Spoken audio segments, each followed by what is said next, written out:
Let's talk about prompts for a moment. Out there, there's a lot of people that are playing checkers when they should be playing chess. They log into their favorite LLM AI platform, ChatGPT, Claude, or DeepSeek, and they type down just a random text or a not so well thought test such as give me 10 business ideas for my next fitness e-commerce.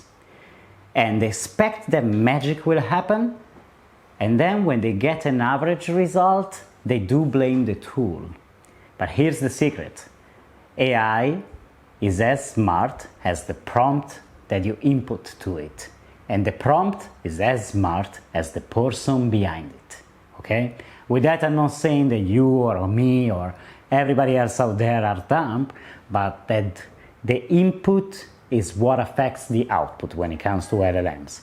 Okay, so out there on the internet, on Twitter, on YouTube videos, you'll find plenty of gurus and prompt collections and websites offering you these well-crafted prompts that are this long and that you can copy and paste and use for your business cases. That's totally fine. And you will see already that the output is so much better because those are smart prompts, and I'll tell you in a moment the difference. But there is an important mistake, and we just copy, paste, and get the output of something that another person created. If we don't spend enough time understanding what's the logic behind these smart prompts, why they're working so well, how are they structured, it will be the same thing as if we copy a chess master, we copy their moves without ever understanding how the chess game works. So it will work for us on the single instance, and next time we will have to find yet another well-crafted prompt somewhere on the internet to solve our business cases. We should change that mindset.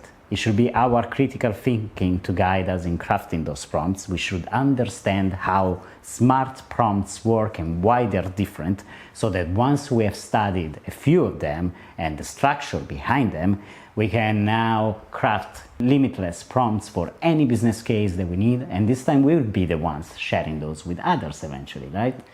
So let's dig into that in the next few lectures. I'm gonna show you dumb prompts and their equivalent smart prompts. Not only you're gonna see the amazing outputs that we will be producing, and we're gonna focus on serious business cases such as pitch deck creation, go-to-market strategy ideation, partnering proposals, and so on and so forth. But aside from the output, as I said, you're gonna learn about the technique, why are we structuring prompts in that way, so the next time you'll have everything you need to start getting the business outcome that you want out of your AI prompts. And not only that, you'll get a competitive advantage compared to all of your colleagues out there that are still wrapping their head around on AI, or they're still working with dumb prompts. Shall we begin? I'll see you in the next lecture.